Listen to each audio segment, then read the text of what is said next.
Hello, everyone. Welcome to Aaron's Reading Room and welcome to another author chat. I am joined today by author Mona Shroff. Mona, thank you so much for joining me. We're so happy to have you here. So excited to be here, Aaron. Thank you. Thank you so much for having me. I'm really Of excited. course. Of course.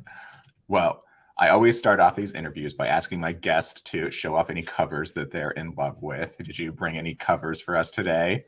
I do have a couple, but I will say not to toot my own, I don't make the covers, but I love all of my covers, and that's my new one right there. And then right on the bottom of the floor there, that was my debut, and that was like that was like the first time people were on the cover not wearing Indian clothes, like just okay. clothes, and it was a thing.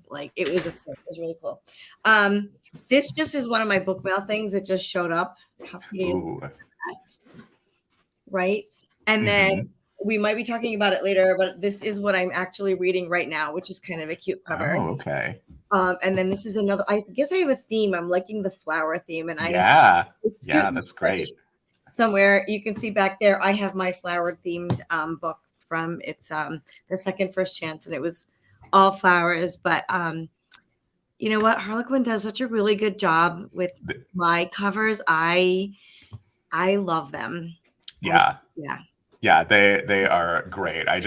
Your whole series here, the covers are just amazing for them. So they did a knockout job. What? Let me ask an impromptu question here. What kind of specific things did you put on your art fact sheet for the covers when they were in the creation process? So when I first started, I was with HQN, and my editor would just do my art fact sheet. So I didn't really know what it was. It's a special edition. But I do remember with my debut, the thing she did ask, like, what do you want on a cover? And I was so new. I really had no idea what I wanted on the cover, but I kind of knew what I didn't want on the cover. Okay. So I said, I don't need henna anywhere near this cover because that was my debut, and it was a secret baby. I'll just grab it really quick. And there's no henna in this book. It's not my wedding series that I have, which is this was it right here. And then I said I wanted representation, no henna, and I can't remember. There was something else I was like I didn't want. But anyway, those were my two basic things. And this is what they came up with. And these are models. So they actually did like a photo shoot for this. Really, really exciting. And I remember I posted it like as a cover reveal on Twitter or my social media. And I was getting comments from people I didn't even know. And they were like, we have never seen an Indian woman on the cover of a book in jeans. And I was like, well, they wear jeans. Like, jeans. I don't know what to tell you. We should be on covers in jeans.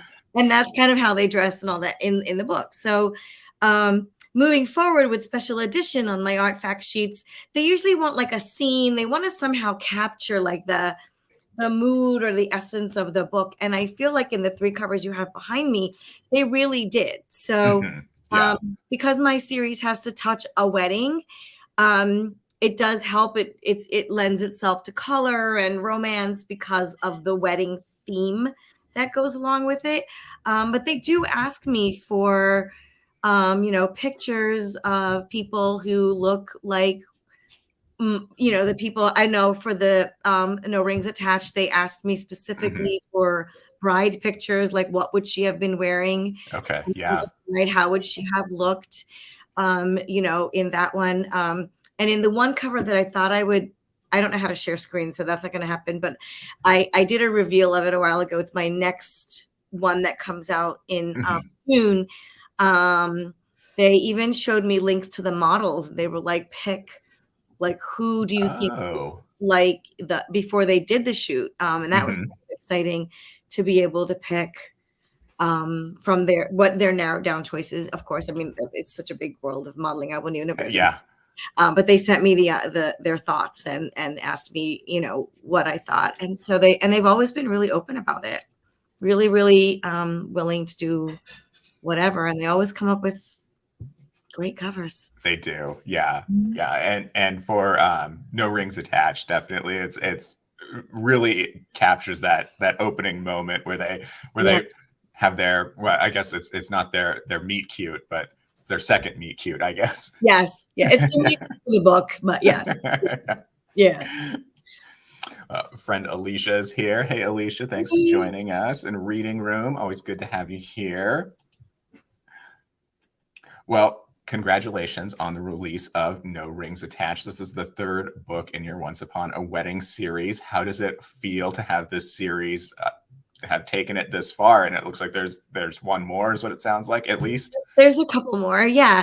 No, it's really, really exciting. I remember when I first wrote the 5-day, when I was getting ready to write the 5-day reunion, we had a conversation with my editor, and she said, think of, in terms of some kind of a series type of thing. And so I thought it would be fun for each book to somehow touch a wedding. So like, in the first book, it's not their wedding, it's they're attending someone's wedding. In the second book, they're caterers, right? And in No Rings Attached, she runs away from her wedding, the wedding planner. Yeah.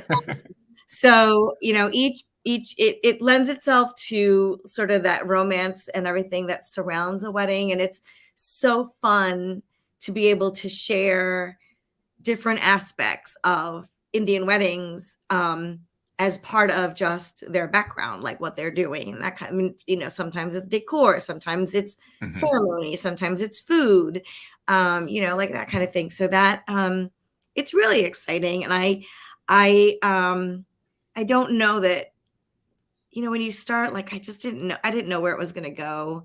And I just love hearing like the positive feedback when people tell me they loved one of the books, or that they're excited for like the next couple because they got the hint in this book and they're excited for that next couple in the series. So it's just really exciting. The whole thing is just fun. Yeah, absolutely. What did you enjoy the most about writing No Rings Attached?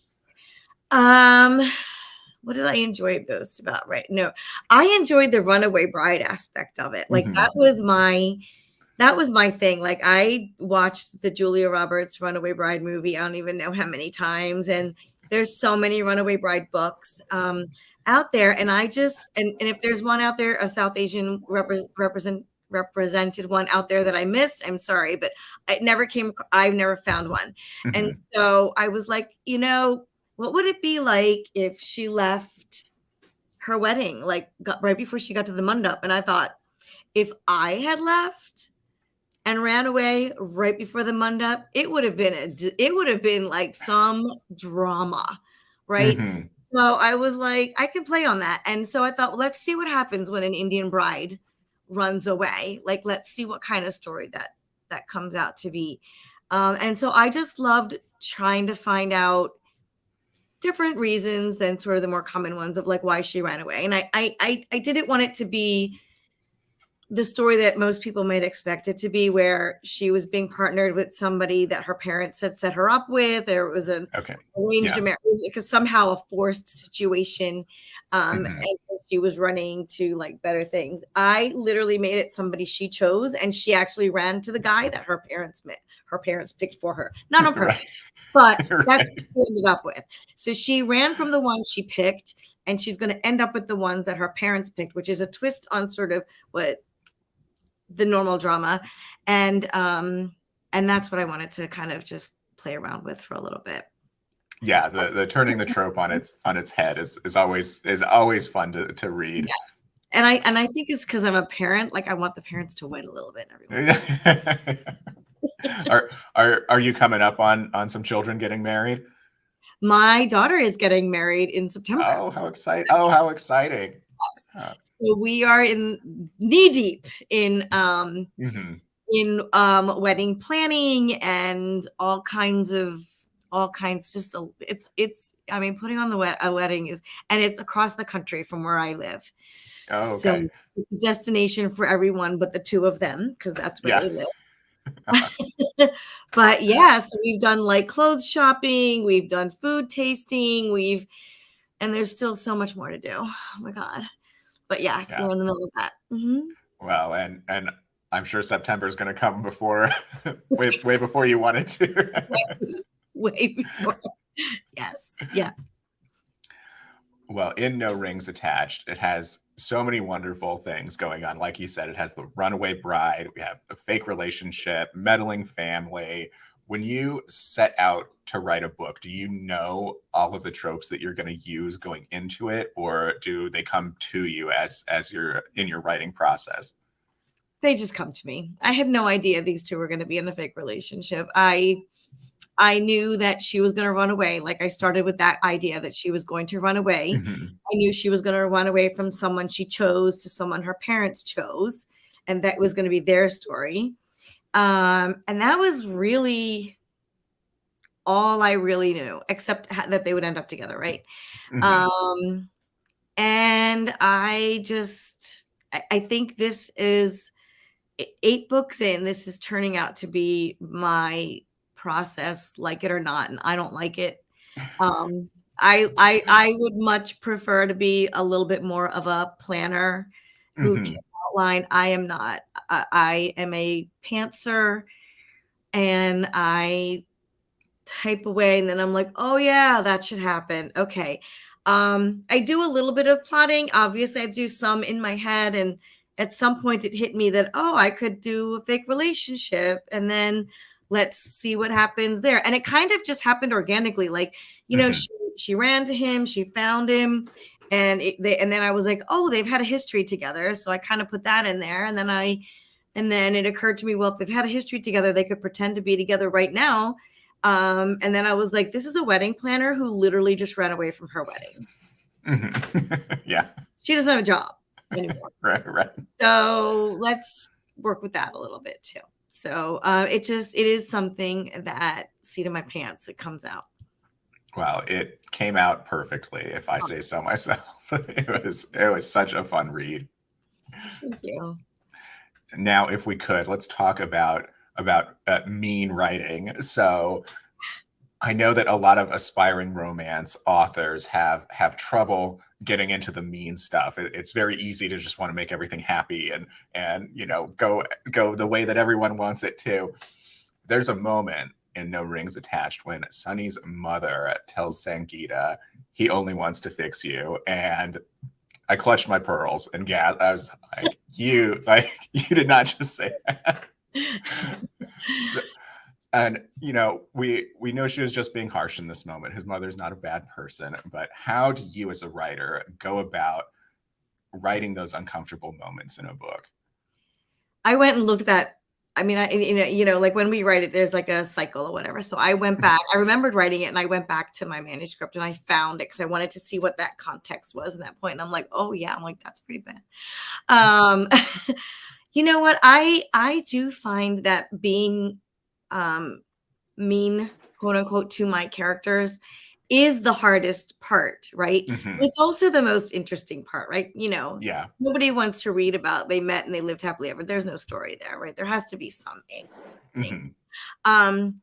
And once I get going about being mean to them, I do try to throw as much mean stuff as I can. And every once in a while I'm getting to the point where I do have to pull it back. But more often than not, when I'm talking to my friends or beta reading, they're like, you need to be meaner. Like, you need to throw more stuff at them. And then I just sort of kind of think about, the characters that I'm developing in there, like Sunny's mom, Mm-hmm. for example, right? Who is she? Like, what is her role in this whole thing that's happening? All of a sudden, this girl who she set her son up with a year ago ran away from her wedding, and now she's supposedly interested in my son. Like, no. And I think I might have put myself in that mom position. Uh-huh. I don't think I would have said the things that she said. I certainly would have been like, hold on a second. Like, what is going on here? And then I let them meddle, right? Like, in real life, we may not meddle, but then I let them say things and I let them be a little obnoxious. And, Sunny is a fixer in that. That's who he kind of is. Like, he is the person that, his family goes to when there's an issue, and he sort of makes everything better, type of thing. And so she just took it to the next level and knows who her son is. And then she was just kind of like, let me, he's going to fix you because you're broken. You're basically not good enough, and I don't know what you're doing here. And so it is hard to be mean, but that's where the conflict comes in. We need to do that. Yeah. I'm not good at it. I'm not. It takes me a long time. Well, you pull it off very well. So thank you. Good work. Ooh, he was eyeing one of my books yesterday. Oh, that's our friend Vina. Thanks for being here, Vina. Hi. Definitely check out Mona's books. They are so much fun. Please, that'd be great. So you have a real talent for writing great side characters in your novels. Due to the focus needing to be on the main couple, how do you as a writer make such great supporting characters, but not let them take over the story? Thank you for saying that. First of all, it's always nice to hear compliments. So sweet. I think when I approach the couple, I've always felt like the couple is not an island. So as sort of angsty and romantic, that whole like Romeo and Juliet, us against the world type of thing is appealing in many ways, without them dying at the end, of course. Yeah. That us, it's just you and me against the world. I feel like it can be you and me against the world, but I don't think the world has to always be against you, right? I feel like you're not on an island. Like a true happily ever after is the couple and the people that they love, right? And I do think that comes from having been in an almost 30-year marriage, where, I do know that, when I was 19 and in love, it was us against the world, but it really isn't, right? Like we have great relationships with each other's families, and that is the happily ever after. Like we live happily because we live in this big family and we love our siblings and our parents. And I mean, there's drama always. I mean, it happens. You can't get around it. But at the end of it, these are like your people, right? And that's why I kind of always include family in there. Like everyone has a best friend. It might be a best friend, it might be a sister, it might be a cousin. I don't know. But you have your other person before you meet this person. And I just try to focus on the couple, right? And so there's sort of that supporting cast that helps you through, I like to write the ones that are your like true besties, where they'll like hold a mirror up to you and be like, you're being an idiot right now. Yeah. Instead of like, well, if that's what you want to, no, you're being dumb. Like you need to do something about that right now and figure it out, all the while still loving and supporting our main characters.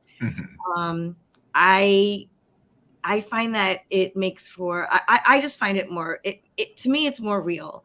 When I'm writing it, it's not like I'm really thinking about it. I'm like, okay, who are their people before they meet each other? Who are their people? Everyone has a growth arc. Everyone has issues they have to deal with, but who are their people and what are they doing to them and what's happening? Where are they coming from? And then because I write, because that's a series, those people get stories too. Yes, absolutely. I was when I was reading this one, I was definitely just in my head. I was like, okay, where's Divya and Amar? Like, when are they going to show up? I was really hoping for a call, and we got it. So, Alicia has the book on order, and it should be there this week. Yay! Yes, and speaking of upcoming, well, fingers crossed, upcoming. Tip of my tongue. Sunny's sister was very much such a presence in this book. Yes. Yeah, and I'm just like, oh, when's she gonna get blindsided by love, and how great is that gonna be? So Rena and Akash's story is the cover that I wish I had to show you right now, and it's called The Business Between Them. I should be getting ARCs in a month. I think it comes out in June, so maybe April-ish. I'll be getting ARCs for that. And that is yes, that is Sunny's sister, and she does get blindsided by love. Yes. Excellent. I can't wait. Well, tell us, Is a meddling sister better, the same, or worse than meddling aunties? You know, the thing is that the aunties are the best. And Rena does a good meddling auntie in this book. She's a meddling sister. Um, so I think the difference is that the sister in this book is meddling because she has a stake in it, right? So Rena meddles because she's going to get something out of it. Aunties meddle because they think they're doing what's best for you. So, Okay. aunties have decided that you should go and see so-and-so because you would make a great couple with them. And all the auntie wants to do is be right. That's it. Okay. And get people together, right? And then have something to gossip about when they're done. And so I think for different reasons, I think the aunties are entertaining, or the aunties in the story are always we all and we all have those aunties, either your mom's friends or the actual aunties that you have, or you have those people who can irritate you and love you in that same sentence. So. Absolutely, yes. Yeah. Great answer, thank you. Well, some of the comments aren't coming through for me to show them on the screen, but your fellow special edition author Carrie Nichols is is a viewer right now and says hello. So hi, Carrie. Thanks for joining us. Thanks for joining. Well, a bit on writing process. When you sit down for a writing session, is there anything you always need to have with you? When I start at the beginning of the day, I always have my coffee. But I'm old enough that I can only have one cup. Oh, yeah. And then after that, it's water, and it's usually like bubbly water. Okay. I love my sparkling water. I'll do snacks, but I always have to have something. Not that I'm talking while I'm writing, but I always have something. I have to have something to drink, and then I have my handy dandy Post-its. The most exciting thing for me is running out of Post-its and being able to go buy new ones in different colors. Yeah. And you can't see my desk right now with good purpose, because I just hit send this morning before I went to the day job on my last manuscript, and there are Post-its everywhere, all over my desk. All my walls have Post-its on them. That is also part of my process. So I make sure I have my Post-its and my pens with me as well. Is there any order to how you stick them up around you, or yeah. is it just okay? Yeah. So the ones I have a door over here, and that'll be like my chapters. So those are usually blue and pink, or two different colors to alternate POV. So those go up there so that I can quote unquote see the book at a glance, right? And move the chapters around if I need to. And then what's on the table are like thoughts that I get. Don't forget to add this, or what about this for a scene? Blah, and I just put them on Post-its all over my desk. Excellent. Well, you not only write romance novels, you've also been a character in at least one that I know about in Dating Dr. Dill by Nisha Sharma. Auntie Mona is you. It's me. The other aunties are also romance authors. Did Nisha let you know that this was her plan, or did she surprise you with that? No. Nisha was amazing. She literally asked us if it was okay if she used our names as the aunties, and she's like, it's not definitely like a personality thing for you. I just need auntie names. Can I use your name for the aunties? And of course, I was like, sure, let's do it. I'll get my name in a Nisha Sharma book. So that was it. So I 100% knew that my name, that there was going to be a Mona auntie in the book. And I think my auntie is the one that always has her hair blown out nicely. And I was like, I appreciate that. Thank you. That was good. I like it. Yes. Well, the aunties were great in that book, and it was when I was reading it, I had this. I was like, these names are familiar. I recognize Yeah. these, and then I watched an interview with Nisha, and yeah, she Yeah, I confirmed. think is it Falguni is also there, and Sonali, and me. I can't remember the other. I think, and Farah. Mhm. Yeah. Yeah. So yeah, no, we totally knew we were going to be in there in terms of our names and things, and she totally was like, "That's fine." I think I tried to put her in one of mine, but then I had too many N names, so I had to like get rid of it or something. Oh, yeah. I'll use her. I'll use Nisha somewhere. She'll show up somewhere. Yeah. Somewhere. Well, our friend Alicia says, "Oh my gosh, that's fantastic about you being featured in the book." So, yes, it's Yay. fun things that author friends do for each other. Yeah. You know what? Sometimes getting names, even though we know people, like picking a name sometimes for me is literally the most stressful thing. I have so many, like, I just put in like Smith. I just put in like people, like my dog's name sometimes because I'm like, I need a name and I don't have time to think of it right now. So sometimes you just go to the people that you know. But if you're really doing people that you know, you kind of want to be like, I'm doing more than just using your name. Yeah. So nice. So you still work a day job, like you mentioned earlier. Can you tell us about it and the challenges of balancing writing with working? So as my day job, I'm an optometrist. And I do work part-time and because of wedding and other family things, I'm cutting back even more. So maybe less part-time. Mhm. When I am on deadline, having to go to the office just kills me. Like, I'm like, I could really use this time at home to finish this book right now. But generally, like I know, like my hours are pretty set. And so I know I Mhm. don't have X, Y, and Z time to do certain things.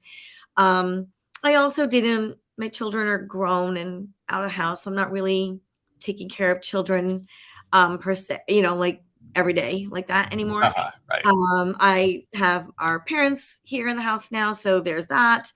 But it's I kind of know ahead of time how many hours, and I am looking to cut back even more, and so I am cutting back starting next month a little bit, just so I can do more writing things, and of course we have this wedding to take care of and all of that. So, and I've been an optometrist for almost 30 years, so I Oh, think wow. it's okay to move to the next phase of our lives. Yes, I think me and the other readers can agree that Yeah. you've put in your time. Yeah. Well, your website tells us that you also do triathlons. So please tell us about your most recent one or upcoming event. So I need to update that website. I did do I haven't done one in a while. Okay. I did triathlons until I want to say 5 or 6 years ago. So Mhm. in my 40s, like the entire decade of my 40s, I think I did. I did do triathlon because I started my first one to celebrate my 40th birthday. Okay. Yeah. All right. And then over the next 10 years, I must have done 10 or 12 triathlon, not in somehow taken part in them. So they're locally here. They had a women's triathlon it was a sprint level and it was called the Iron Girl. And so I did that like every year for I don't even know how many years. And then Mhm. I found other ones locally. And we did longer ones. I did do like the big one in town. It's an international distance called the Columbia Triathlon. Apparently you only have to do it once and you can talk about it for the rest of your life. So Oh, I did it yeah. once and now I can say I did it. Um, Absolutely. and then we did like, I a lot of my friends were doing, I made new friends doing that. So, and then, you know what? I just did it until it really wasn't fun anymore. Like, not that it's not Mhm. fun, but Right. when you're dreading the workout and it's like a thing you got to check off and you're not looking forward to it anymore, you're kind of like, no one's telling me I have to do a triathlon. It's not like college, you have to finish it, right? So Yeah. I was like, you know what? I can exercise and not do triathlons. And I learned how to swim to do a triathlon. So now I have that new skill. So I'm really excited Oh, about wow. that. Yeah, I didn't know how to swim until I decided to do triathlons. So I That learned how to. is That's some ambition there, going from learning to then taking Well, that part in was a the thing. I triathlon. remember telling my husband I was 39 and I was like, I want to do a triathlon. And he just looks at me and he goes, you don't swim. I was like, yeah, I could. That's a problem. I'll figure it out. I'll do it. Well, And good so on you. I learned how to swim and then so now I have that skill. So I may want to go back to it one day. Not in a hurry for it right now. Yes. Well, you have my admiration. I'm a bit of a cyclist, and I know after a long ride, the last thing I want to do is go swimming and running. And that is the thing. I bought a roadblock and I love cycling. So I try this year. I am trying to get out again. I have my on my road bike again because I forget how much I enjoy it until it's like the first two pedal strokes, and I'm like, oh, I really love being outside and feeling the sun and cycling. I really do. And that was another thing I didn't. I knew how to ride a bike, but I'd never been like road biking before. Yeah. So I learned how to do that too. So that was fun. Yeah. Awesome. Yeah, I'm the same. I'm trying to train myself back up to where I was in my teens and early 20s. My family goes to Crater Lake every year, and my dad, incredible guy, rides the Crater Lake Rim, which it's only 36 miles, but it's all hills, and so it takes all day. It's tough, but I'm hoping by August I'll be ready for it again. Oh, that'll be fun. Yeah, and I live in Maryland and there's no flats here.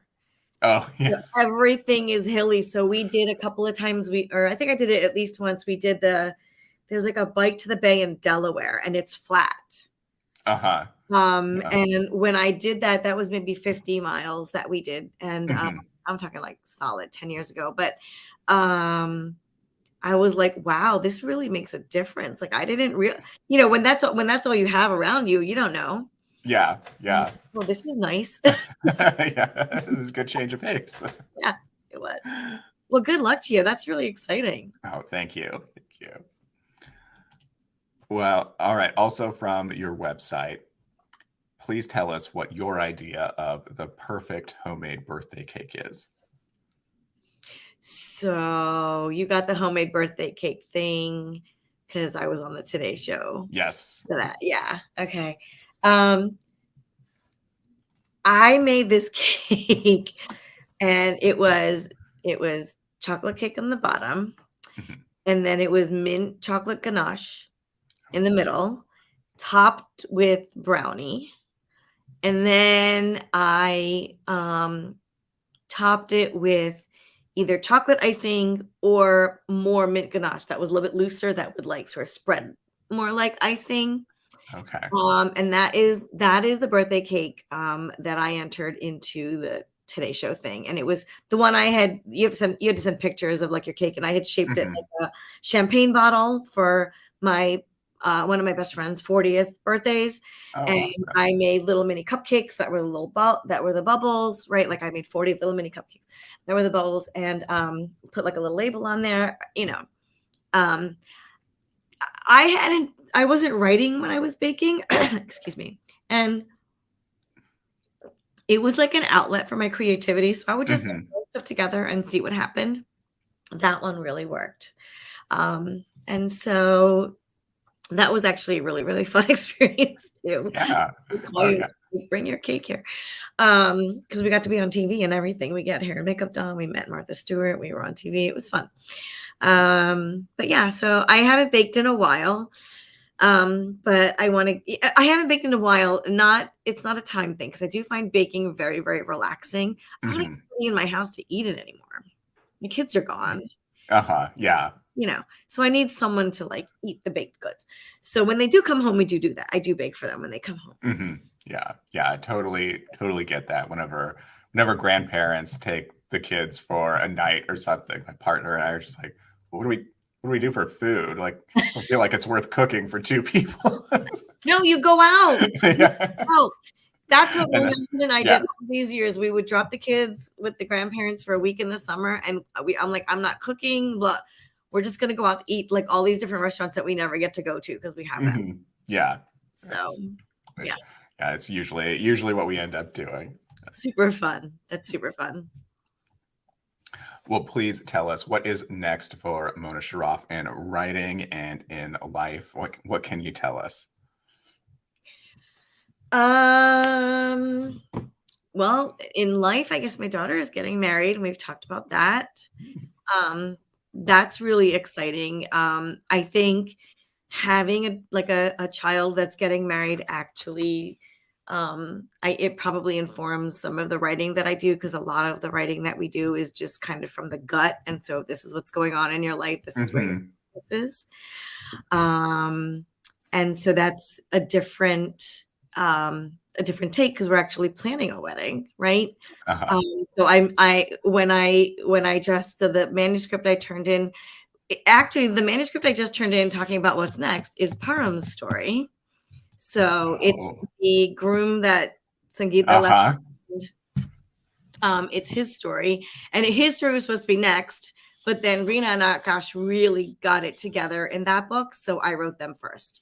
And so I just got done writing that story, and I felt like as I was writing their story, there was a lot more detail in terms of like planning the wedding. Like they make a trip, they go shopping to like Edison, New Jersey, which is kind of like a little India type of thing. And there's food and clothing, and it's just a couple of whatever. And I had just been there. We were just there in February. We had amazing food and bought clothes and looked at jewelry and all that. And so that just naturally made its way into my book, because I had just been there and it was on my head planning a wedding. So the wedding is definitely forthcoming. Param's book is forthcoming. I have a few more books I'm hoping. I don't have ideas yet. I get ideas as I'm writing. So maybe some of the people from the manuscript I handed in, I'll talk to my editor and see if they get a story. And so writing wise, I don't know what else I'm allowed to talk about, but I do have a few things that are forthcoming. And the wedding literally is now that like I ignored it for 2 weeks while I was finishing up this book. And then literally like today, I think I sent out a few emails, and just to get back into it, because there's so many things about that are going, and that is really, really consuming. Like I didn't realize how consuming it is. Right. But it's nice because the grandparents are around and everything. So this is what's going on with us right now. I'm writing books about weddings, and I'm planning a wedding.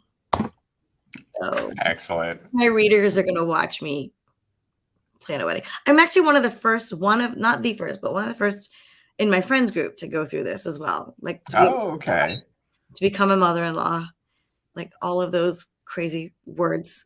Well, how exciting! You can give them all advice, in the future when I'll be like, just read the book. Read the book. Can you tell us how many more books in the series you're contracted for? I'll tell you, it's 3 more. 3 more in the series. Okay. All right. Not including the one that went in today. Okay. Awesome. Yeah. So that'll be 5 and then 3 more. Yeah, for sure. Well, Alicia says she knows exactly where you're talking about, and she went to college near there. Oh, near Edison, New Jersey. Okay. Yeah. Well, lastly, where can everyone follow you online? So I do have a website, but I'm not as active on there as I probably should be. I am mostly active on Instagram, and I've linked it to my Facebook. So I am really active on Instagram and Facebook, and I try to get in and comment and see what else is going on with everybody. But that's probably the best place. So if you follow me at Mona Shroff Author on Instagram, that would be great. I'm really, really trying to be better on TikTok. My daughter, 26-year-old daughter, is like, Mom, she's a big reader. And she's telling me, she's like, I get all my book recommendations from Book Talk. She's like, why is your book not on there? So why are your books not on Book Talk? So I'm trying. I want to definitely try to do a little bit more on Book Mhm. Talks. So that's Mona Season Writes. Don't ask me why I don't have the same handle for everything. I just don't. But that's Mona Season Writes on TikTok. And then I am on Twitter a little bit here and there. I'll just pop onto Twitter and see what's happening over Mhm. there every once in a while. But I think probably the best places I would say Instagram and TikTok. And I would love to hear from people. And I do giveaways frequently. Every time I get ARCs, I'm more than happy to give away the whole box. I will be getting shortly ARCs of Rina Nakash's story if people are interested in that. Oh, I just got a 2-in-1 with Debbie. Hold on, with Diana Palmer. I'll show Oh, you. how exciting. Yeah, hold on. I will show you the book. I'm in a 2-in-1 with Diana Palmer here, and it's the 5-day reunion is in Mhm. here, and I do still have ARCs for these too. I put it on Instagram, but I think I might have been like in deadline mode, and I just wasn't paying attention. But I do have more of these. So she's in the front. I am definitely back here. 5-day reunion is back here. So it's 2 books in one. So this is nice that Harlequin did, and these are ARCs. So I have those. And that's, so I do giveaways. I talk about my daughter's wedding. I talk about my dog. We love animals here. Yeah, Yeah. she's our little rescue puppy, and she's really good company. And she's not a puppy anymore, but she's little. Right. Yeah. But yeah. Excellent. Well, viewers, you can find all of those links down below in the description box. But Mona, thank you so much for joining me on the channel today. It was so great to have you here. Thank you so much. It was so fun talking to you today about all writing things. So it was fun. Thank you so much. Yes. Yes.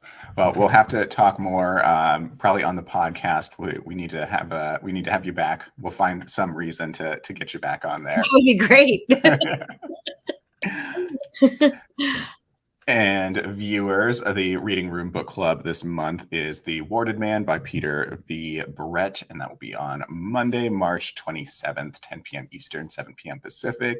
And the next author interview I will be doing for April is with author Mia Heitzelman. That's Tuesday, April 18th, 7:30 Eastern, 4:30 Pacific. So thank you very much for joining us. And if you're watching on the replay, thank you very much and have a good night. All right. Thank you. Thanks again.